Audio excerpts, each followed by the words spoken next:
Okay, so there's a question in the chat about how to prospect for business owners. Well, there's a lot of ways to prospect for business owners. And so basically you want to pick a few different ways, because if you try to do all of them, there's not enough hours in a day. But I could tell you what a lot of business brokers do. So you can do letters you can pull a list of emails of business owners, not emails, pull a list of addresses and so forth, the business owners, and from a database like Zoom Info, or I think Sales Genie was bought by Data Axle, so now it's Data Axle Genie. You can also go to the website for your public library, and they have resources. They have access to databases of businesses that they'll give you for free, and then you have a limited amount that you can download per session. But you can get, certainly download a lot of leads that way. If you're focused on a specific industry, you can enter in the SIC code or the NAICS code, NAICS. You can enter in the minimum amount of revenue you're interested in. It's privately held business. So if you want it within a certain zip code or certain area code or certain geographical region, you can enter that in. So there's all kinds of ways you can pull these lists together, and then usually the list is going to contain the business, the name of the owner or the president of the company, the address, the phone number. Rarely will it have email addresses, but once in a while it will. A lot of times it'll have a website, so you can always go to the website. So once you pull a list, you can do a mail merge, send letters if that's what you want to do, or send it to a mailing house, and do letters that way. So that's one way, is just through letters. It can get expensive. It doesn't always generate initial instant appointments, but if you happen to catch a business owner at the right time, when he just had the conversation with his wife the night before about how he needs to retire, then he'll get that letter and call you. So that is one way. If you're interested in selling retail, small retail, then just walking into retail stores and talking to business owners. Usually most of the small retail is owner operated. And so, you walk in, you strike up a conversation, ask them about their business, how long they've had the store, how they got into the business, whatever. Be cognizant of whether or not they have employees around.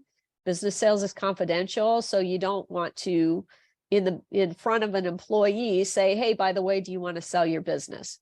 Because that can, that can be very uncomfortable for the business owner.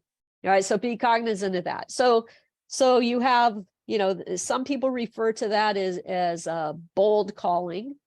You certainly have cold calling, where you take that same list you were sending to the mailing house or sending letters to, and just, dial for dollars, right? Or hire somebody else to cold call for you. That's probably one of the fastest ways of getting appointments, or at least back in the day when I first started, that was the fastest way of getting appointments. I would have somebody call 100 calls a day, and they usually could set 2 appointments for me. Another way is obviously with social media now. So you have social media, you can post out on, Facebook, you can go into LinkedIn, you can, look at your connections. If you have specific markets that you want to target, you can look for those people in LinkedIn, or look for certain groups out on Facebook. You can post information in groups. So, just, again, it depends on who your target market is. Another way is email marketing.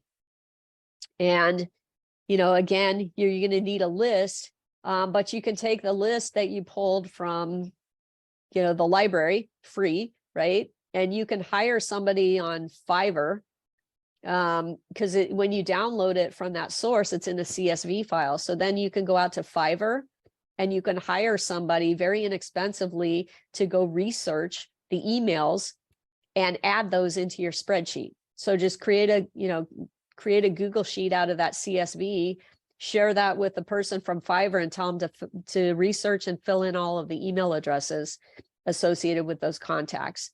And they'll get that done for you. And then you can set up an email campaign to them. Okay, so social, email, regular mail, networking, you can join your chamber of commerce, local business associations, business networking groups like Leads and BNI, LATIP, professional associations, or professional networking groups like Provisors, although Provisors is not in all states, but they do have a big presence for people that are in California. Trying to think what else. Prospecting. Your own circle of influence. I mean, your friends, your family. If you've been, I was doing a remodel, so I told my electrician, I said, hey, by the way, if you know anybody, any of the trades, if any of your colleagues in electrical work or HVAC or plumbing, any of the trades where they have a good company and they're wanting to retire, let me know. And so he did. He reached back out to me. He said, yeah, I've got a buddy with an HVAC company that wants to sell. Like, awesome. Okay. So talk to the people that you're doing business with. Or even if you don't do business with them, you just your friends, because your friends know other people and know other business owners. So what else? Dick, you said you just did a postcard campaign recently, right? Yeah, let me get back on here. So it was a very simple postcard. Let me show it to you. I don't know if you can see it, but it was very simple. Okay. It just has our name of our company and then a little kind of almost a handwritten thing on the back. The response was not that great, but it was kind of the first time out. I did get a couple phone calls from it that were, helpful, but not a real customer. So okay. So that's my report. Alan, we sent out 1,000, and then I followed up with email to that same group, and so I'm not sure if I got it from the postcard or from the email actually, but we did get opens. So I think from what I understand on postcards, it's something that has to be done more than once. I mean, you're going to send it out. Maybe Lou's shaking his head there.